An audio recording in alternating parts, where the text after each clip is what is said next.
sinzapfa ahubwo nzarama kugira ngo ntekerereze abantu imirimo Uwiteka yankoreye. Aime Frank aho uri, Imana yo mu ijuru igumugisha cyane.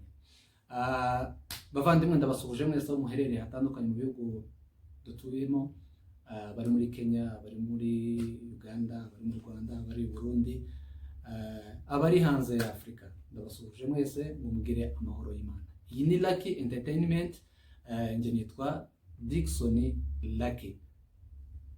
Ndashimira cyane abantu b'inshuti zanjye aho muri hatandukanye, abakoze subscribe. Imana yo mu ijuru bamugisha. Wowe warambuye ikiganza cyawe ugakanda aho hasi handitse subscribe, Imana yo mu ijuru iguhe umugisha mwinshi cyane. Rero ndabakiriye muri aka kanya, tugiye kuganira akaganiro kagufi. Ni ikiganiro kugufi kitari gutware umwanya muremure, bana nanjye. Kandi nawe utarakora subscribe, kora subscribe ukandi notification kugira ngo ibindi biganiro tuzakora uzajye uyibonera ku gihe. Twagiye. Aka kanya rero ngiye kubereka akantu gato nize mu minsi mike ishize, keza gashobora kugufasha. Wenda bamwe bashobora kuba bakazi bagakoresha, hari n'abandi wenda batakazi. Niyo mpamvu rero nabonye ko ari keza, numva ko ari ngomba kukaganiriza cyangwa se kukereka inshuti zanjye mukagakoresha n'uburyo bwiza.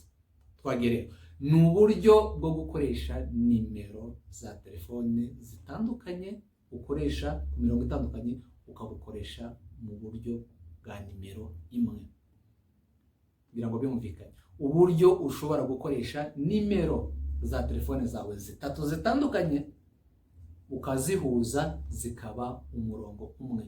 Hano muri Kenya ngize iminsi abantu ukumva umuntu arakubwiye ngo ntabwo yaguhamagara ukoresha Safaricom, ndarakubwiye ngo ibintu ibintu nk'ibyo ngibyo. Uyu munsi byakemutse. Twagiye rero. Urashobora gukoresha Safaricom. Kwibutsa ko nanone ubu buryo bwo guhuza nimero ubukora mu bihugu byose bya Afrika. Aho uri hose muri Afrika, ubu buryo urashobora kubukoresha. Ugahuza nimero zawe, Safaricom ukayihuza na Airtel ukayihuza na Telecom, MTN ukayihuza na Tigo, ukayihuza na Airtel. Any line urashobora kuzihuza bikaba umurongo umwe. Rero muri kuguhuza iyi mirongo ngiye kukubwira, harimo ibyiza byinshi. Ngiye kukubwiramo bitatu, bimwe mu byiza bishobora gutuma uhuza imirongo yawe ya telefone ukabigira umurongo umwe. Icyambere, iyo uhuje imirongo yawe ya amasimukadi yawe ukabihuza ukabigira nimero imwe, ikintu cyambere bigufasha mu mayinite. Hari nk'umuntu ukoresha Safaricom, hari umuntu ukoresha Airtel, hari umuntu ukoresha Telecom. Ugasanga Airtel ibiciro byayo mu guhamagara amayinite, gukoresha amayinite biri hasi bitandukanye na Safaricom. Ugasanga promotion waguze ukoresheje amashiringi 10, uguzemo promotion y'iminota 100, ariko ya minota 100 nta wundi murongo ushobora guhamagara usibye Airtel gusa. Ariko rero ndaje nkwibire akabanga uburyo ushobora gukoresha iyo minota ukayikoresha kuri Safaricom, ukayikoresha kuri Telecom, ukayikoresha ku murongo uwo ari wose hano muri Kenya. Icyo nicyo cyiza cyambere mu guhuza imirongo. Icya kabiri, iyo wahuje imirongo, tuvuga ku rugero ukoresha telefone ijyamo simukadi zibiri. Uyu munsi birahindutse, telefone yawe wisanze urimo urakoresha telefone ijyamo simukadi imwe. Iyo wahuje imirongo rero, ni ukuvuga ngo muri ya mirongo ibiri usanzwe ukoresha, hari umuntu ufite nimero zawe za Airtel, hari ufite nimero zawe za Safaricom, hari ufite nimero zawe z'undi murongo. Rero muri cya gihe urimo urakoresha umurongo umwe cyangwa se simukadi umwe, hari abantu bazagushaka bakakubura kubera ko hari nimero yawe bafite, kandi wenda tuvuge bafite nimero ya Airtel, muri telefone yawe ufitemo Safaricom. Rero igihe bazagushaka kubera ko adafite Safaricom yawe ntazakubona.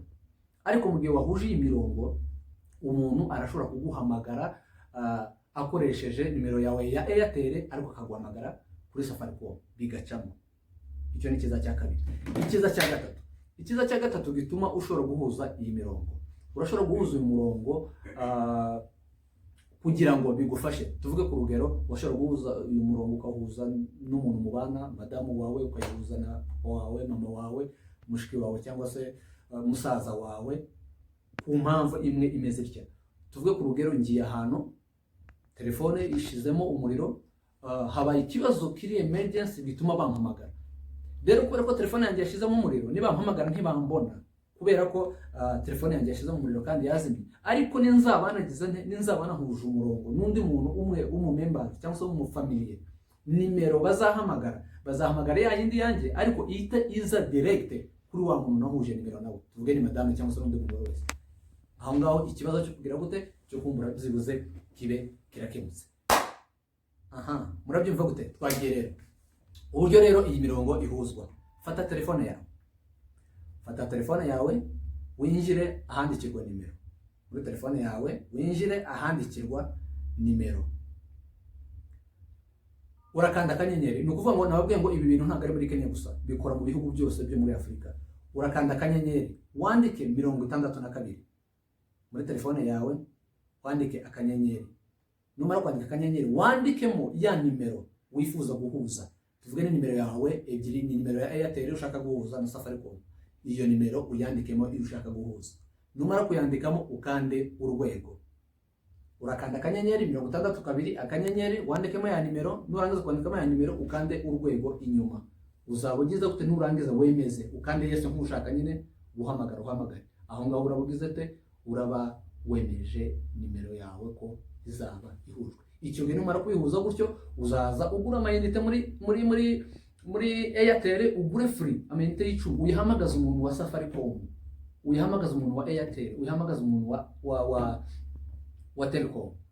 Icya kabiri aricyo cyanyuma, urashobora ibi bintu nkubwiye bikora muri Kenya, bikora mu Rwanda, n'ahantu ahari hose bakoresha 62 akanyenyeri 62.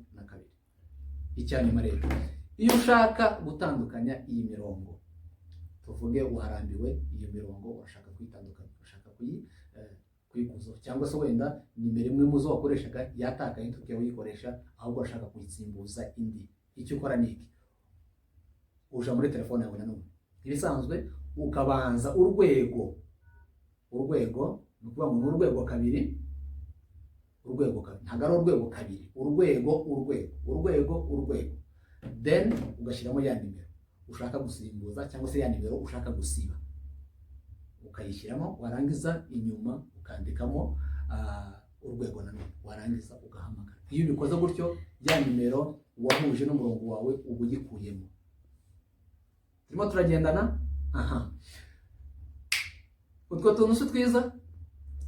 Ni twiza, of course ni twiza, ndabizi ni twiza. Then iyo umaze kubikora gutyo, nimero yawe uba uyikuyemo, umaze gukora ku buryo ushobora kuyishyiramo, ndetse n'uburyo ushobora kuyikuramo. Ikindi rero cyane, ibi byo nzabikubwira mu kiganiro cy'ubutaha. Umaze iminsi ucibwa inyuma umaze iminsi ucibwa inyuma, umaze iminsi ibintu bitagenda neza, bigira gutya nacyukiye ku tuntu n'utuntu. Ndaje nzakwibwire ibanga ukuntu ushobora kubigenza kugira ngo umenye nimero y'umupartner wawe. Ashobora kuba girlfriend, ashobora kuba boyfriend, ashobora kuba umugore wawe, ashobora kuba iki. Ntuzi ibyo akorera kuri telefone ye, ntuzi ibyo yirirwamo akoresha telefone ye, ntuzi biki. Mu kiganiro cy'ubutaha nzakwereka uburyo ibyo byose ushobora kugira gute, ushobora kubimenya kandi ukoresheje telefone yawe. Bavandi, kora subscribe niba utarayikora, ukore kunzogera kugira ngo ibiganiro dukora bye bikugararaho ku gihe. Ciao, naho gutaha, kandi ukomeje kubashimira Imana mu gihe ukomeze ibaho umugisha.